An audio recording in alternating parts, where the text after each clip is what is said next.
My name is Sharon, and by profession, I am an architect.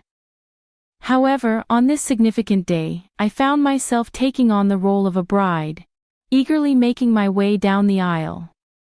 I had put my heart and soul into organizing every aspect of our wedding, from the choice of flowers to the playlist that would provide our soundtrack for the evening. I envisioned our special day as if it were lifted from the pages of a romance novel, a testament to the power of love. Standing at the altar was Peter, my soon-to-be husband, who works as an engineer. His approach to life is pragmatic and direct, perfectly balancing my creative instincts. I always felt that we were a great match, enhancing each other's strengths. The excitement of beginning a new chapter with him filled me with joy. However, as our gazes met, I couldn't help but notice a distant, burdened look in his eyes. I attributed it to wedding day jitters. Little did I know, I was mistaken. As I walked closer, I overheard Peter's mother, Julie, whispering to someone next to her. Her scrutinizing look made me uneasy, but she managed a strained smile and told me I looked beautiful, though her eyes told a different story. The ceremony moved forward, and when it was time for Peter to speak his vows, there was a heart-stopping pause before he managed to say, "I do." His voice lacked the warmth I had come to associate with his affection for me. During the ring exchange, Julie made it a point to take a photo, loudly stating the importance of capturing the moment. Her words, though seemingly innocent, felt more like a veiled warning than a celebration of our commitment. At the reception, Julie found me mingling with some college friends and commented on my wedding dress with a thinly veiled critique, praising its beauty yet highlighting its non-traditional nature. I responded with a light-hearted remark about celebrating love in our unique way. Before the conversation could go further, Peter stepped in, asking his mother to give us space for a moment. I thought he was defending our choices, but his comment hinted at resignation rather than support. His words felt out of place on a day that was meant to be filled with nothing but happiness. I scanned the crowd, hoping to lock eyes with someone who might confirm that what I was experiencing was just typical wedding day chaos.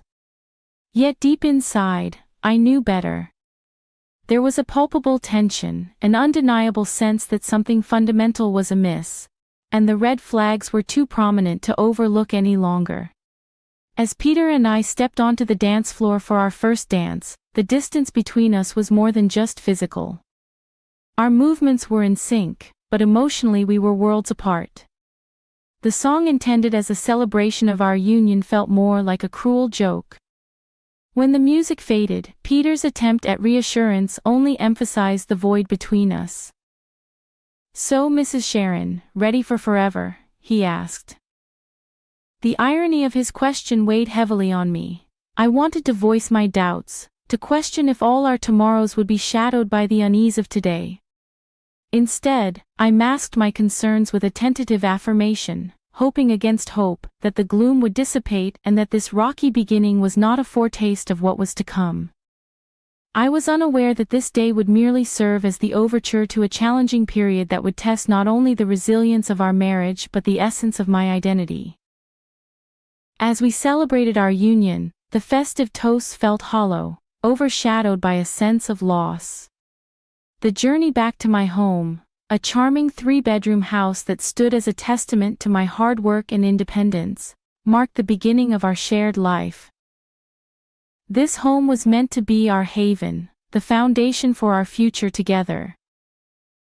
Yet it soon became the backdrop for a series of confrontations that felt more like an invasion than the start of marital bliss.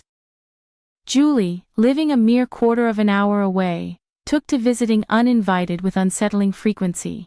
Her criticisms were relentless, targeting everything from my culinary skills to the decor of our home.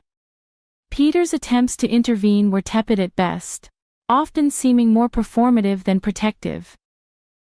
Julie's intrusions became a regular ordeal, each visit an opportunity to assert her dominance through thinly veiled insults and critiques. However, the real turning point came one afternoon when she arrived with suitcases in tow. Her declaration of intent was clear, her sense of entitlement palpable. This was not just another visit. It was an occupation. One that threatened to suffocate the life out of our nascent marriage. "I'm going to be living here now," she announced, breezing past me to place her luggage in my favorite cozy corner by the window. My sanctuary for reading and quiet moments. "This spot will be just perfect for me," Julie proclaimed with a finality that made my heart drop. I turned to Peter, my eyes wide with disbelief, silently begging him to intervene, to preserve the sanctity of our home. This was a decision we should have made together. Seizing a moment, I called Peter aside, my voice shaking. "This is our home. Shouldn't we have talked about this first?" His gaze met mine, void of the warmth and love that had once seemed so abundant. "Mom's getting older, Sharon. It's not right for her to be alone, she needs to be with family," he explained, stressing the word family in a way that made me feel excluded. "So I'm not family, is that it?"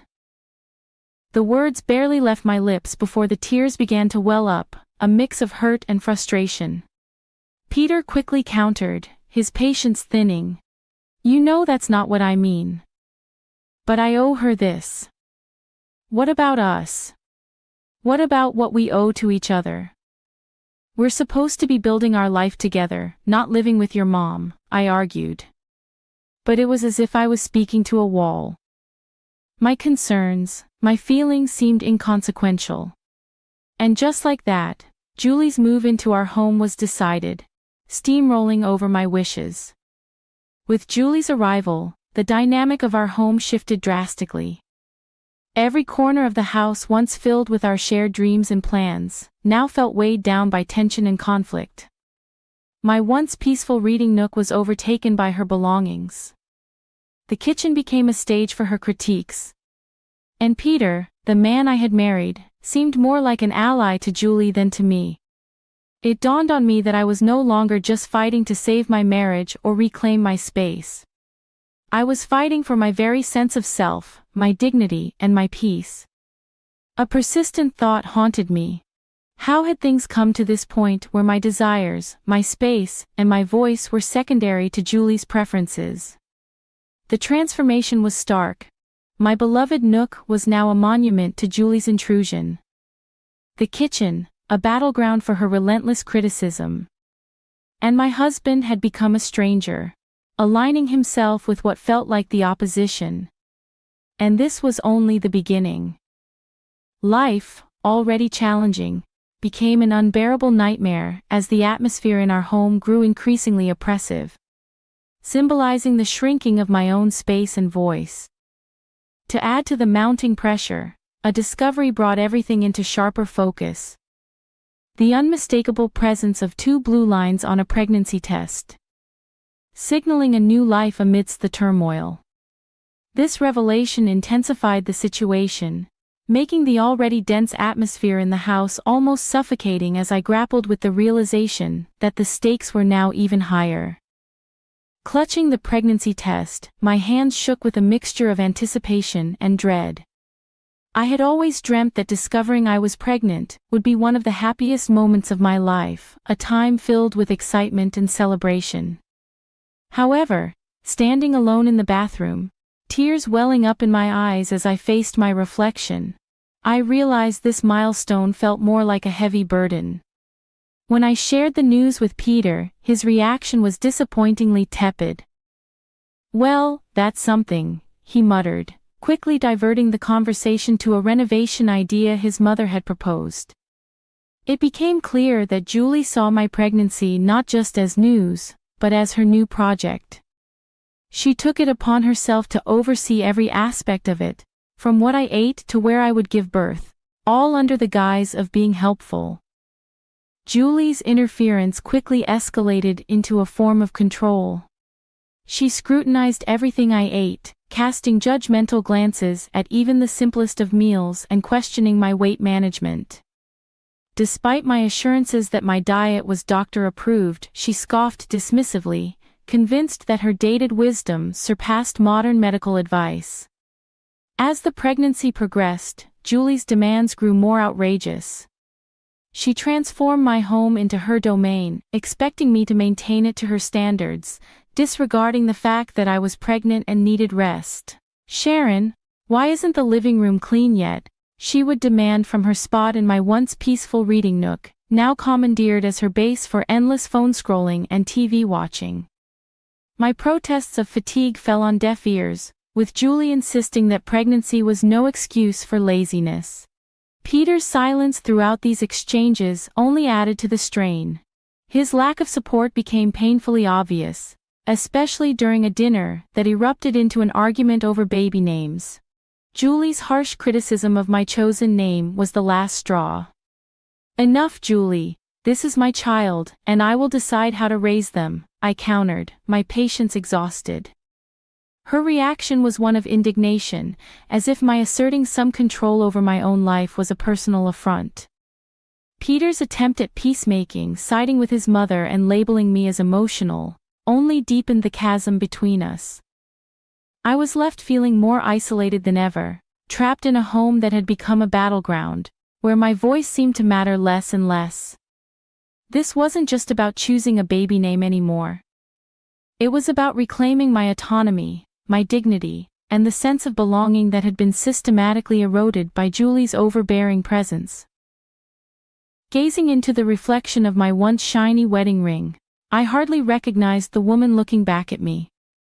A woman who was gradually losing everything she held dear. Her sanctuary, her self-respect, and most heartbreakingly, her determination to stand up for herself.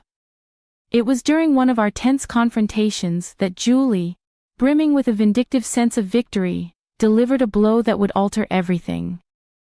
She coldly suggested that perhaps I didn't belong in their family if I couldn't navigate a simple family disagreement. Peter's response, or lack thereof, was perhaps the most painful part. His silence was louder and more hurtful than any words could ever be, making it painfully clear that my ordeal was not just beginning. It had been my reality for far too long. My days turned into a blur, moving through a house that no longer felt like mine, clinging to the only beacon of hope I had left. The life growing inside me. Yet even this small comfort felt under siege in the toxic environment I found myself in. The breaking point came one frigid evening during yet another excruciating family dinner. Despite my efforts to prepare a flawless meal, Julie's criticisms were relentless, attacking everything from the food seasoning to its preparation. Her words felt like physical blows, each comment a strike against my already wavering confidence. But it was her next jab that cut the deepest, questioning my capability as a mother, based on my supposed inadequacy in managing household chores. Peter's agreement with her was the final blow, pushing me over the edge. Fueled by a mix of anger, accumulated resentment, and sheer desperation, I found my voice. "Step it up. I've been carrying our child, taking care of our home, and enduring endless criticism from your mother, and you're telling me to step it up." The shock on their faces said it all, but I was past caring. For too long, I had allowed myself to be diminished and belittled. But in that moment, I reclaimed my voice. "I'm done, I can't do this anymore." The clarity of my decision pierced through the years of suppression. It was a declaration of my refusal to tolerate any more disrespect or emotional torment. I was ready to fight for myself, for my child, and for a future free from the shadows that had darkened my life. My voice broke as I spoke. I refused to raise my child in a place where their mother is constantly belittled. If this is what being a family means to you, then I want no part in it. With those final words, I left the dinner table behind, their stunned silence echoing in my wake. Grabbing only the essentials, I made my way to the door, my hands trembling as I reached for the knob, eager to escape the suffocating atmosphere. Julie, ever the antagonist, chose that moment for her most cutting remark yet. "And where do you think you're going? This is Peter's house, not yours." I stopped and faced her, my resolve hardening. "Actually, Julie, this house is mine. I bought it. I decide who stays and who goes." Peter's voice broke through, tinged with desperation. "Sharon, please, let's discuss this." But I was beyond negotiation. "There's nothing left to discuss," I replied, my tears a testament to the pain of my decision. Stepping out into the cold night felt like stepping into a new chapter of my life, one filled with uncertainty, but also a sense of liberation. The door closing behind me signified the end of a tumultuous saga, a final farewell to a life I could no longer bear. I walked away, each step a mixture of pain and determination, propelled by the need to reclaim my autonomy. The journey to my parents' home was a blur of cold, fatigue, and heartache. Just a short distance from my haven, a misstep caused me to stumble and fall, the physical pain a mere echo of my inner turmoil. Yet this fall did not deter me, it only strengthened my resolve. Reaching my parents' doorstep, the concern in their eyes mirrored the gravity of my situation. As they ushered me to the hospital, I realized that this moment of vulnerability marked not just an end but a beginning. Lying in the hospital bed, with the reality of my circumstances setting in, I understood that returning to my previous life was not an option. This breaking point was a crucial step towards reclaiming the life and dignity that had been eroded away. A painful yet essential transition towards healing and independence. The clarity that comes with such moments is profound, revealing the path forward away from the shadows of the past towards a future of my own making, caught in a whirlwind of emotions. I stood surrounded by the comforting yet worried presence of my parents. Their concern was palpable, a silent testament to their fears about the true state of my marriage, now unmistakably revealed in its troubled depth.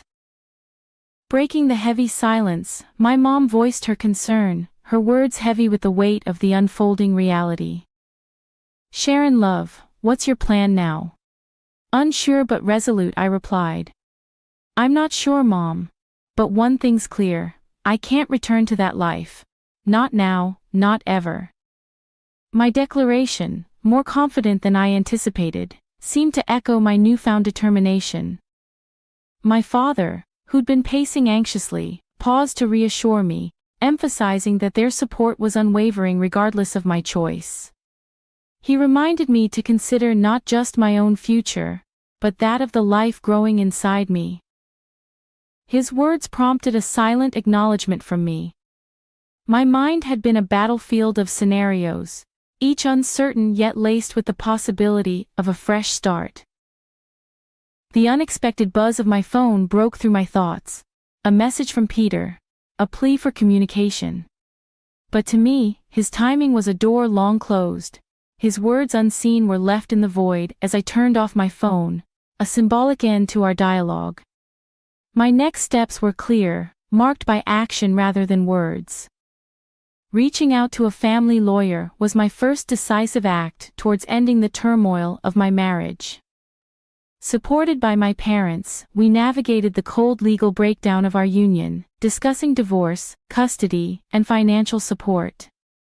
Despite the sterile nature of these discussions, they empowered me, marking the first steps of taking control over my destiny and ensuring the well-being of my unborn child. Within a week, Peter and Julie received the formal notices. Divorce papers for Peter, and an eviction notice for Julie from the home that was legally mine. Included were demands for substantial child support and compensation for the emotional turmoil I had endured. Though drastic, these actions were necessary, severing the ties that had long bound me to a life of despair. When I finally re-engaged with my phone, it was flooded with Peter's attempts to reach out. His messages conveyed a mix of regret and a desire for reconciliation. But the scars left by nights of humiliation, years of neglect, and Julie's calculated malice, all silently condoned by Peter, were too deep. The brief temptation to hear him out was quickly overshadowed by the memory of the pain endured. This moment wasn't just about ending a chapter. It was about reclaiming my story. One where the shadows of the past no longer dictated the brightness of my future. The love I once felt for him had been completely overshadowed by the sorrow of our failed marriage. I took decisive steps to move on, deleting messages, removing his contact information, and blocking him across all social media. To me, Peter had become just a part of my history, a distressing chapter I was more than ready to conclude. Despite knowing the road ahead would be fraught with its own obstacles, divorce is complicated, even more so with a child on the way. I was finally navigating my own life's direction, stepping out from the shadow that had enveloped me towards a future filled with hope. The day of the court proceedings, the room was filled with that distinct sterile chill characteristic of spaces where fates are decided. My lawyer sat beside me, her posture exuding assurance, while my parents offered silent, steady support from behind. Across the aisle, Peter appeared lost, the reality of the situation dawning on him, while Julie's expression was one of shock and defiance. As the session began, the judge walked in, prompting everyone to rise. The process that followed was a flurry of legal jargon, with accusations and evidence laid bare. It was as if Julie and Peter were seeing their actions for the first time, not just through the legal lens, but mine as well. When it came to Julie's turn to speak, her usual confidence was absent. She attempted to justify her actions as concern for her son's welfare, but her explanation fell flat, especially under the judge's skeptical gaze. Judge Nina R. Morrison's verdict was clear and firm. I was granted a full divorce and sole custody of our unborn child. Peter was ordered to provide child support, and Julie, faced with a hefty fine for her emotional abuse and harassment, was visibly shaken as the judge's gavel fell. A sense of liberation washed over me, though it was not without a tinge of sadness. My marriage had concluded not with dramatic confrontations, but through the quiet shuffling of papers and the firm voice of justice. This chapter of my life was closed, paving the way for a new beginning free from the chains of the past. Gaining my freedom came at a price I'd never envisioned on the day I pledged my vows. As we exited the courtroom, Peter approached with a bewildered look, expressing his sorrow and disbelief at how our lives had unraveled. Looking into his eyes, I no longer saw my future, but rather a profound emptiness where love once resided. I never imagined this would be our end, Peter, but apologies can't undo what's been done, I told him decisively, turning away to leave the past behind. Julie sought my gaze, possibly hoping for a sign of forgiveness or recognition, but I couldn't afford her that closure. She had taken too much from me, and I refused to let her see how deeply she had affected my light. Stepping outside, the world seemed to embrace me anew, with the sun shining brighter and colors more vivid. It felt like I was viewing life with a fresh perspective, one not dimmed by the shadows of turmoil. My mother's embrace and words of pride brought tears to my eyes. "You're truly free now, Sharon," she said, her emotion evident. "I couldn't have faced this without you and Dad," I responded, feeling immense gratitude for their unwavering support. That evening, in the solitude of my home, now solely mine, I felt a deep tranquility. Alone, yet far from lonely, for the first time in a long stretch, I was free to live by my own standards. The path ahead as a single mother seemed daunting, yet as I felt my unborn child's subtle movements, confidence washed over me. We would manage, I was sure of it. The ordeal I had endured led me to this moment of self-discovery. While it left scars, they marked a tale of resilience, not defeat. Facing the future, I was not just compelled by circumstance but driven by choice. This distinction filled me with a profound sense of empowerment, ready for what lay ahead, not out of necessity, but from a place of deliberate decision. I knew this was the start of a meaningful new chapter.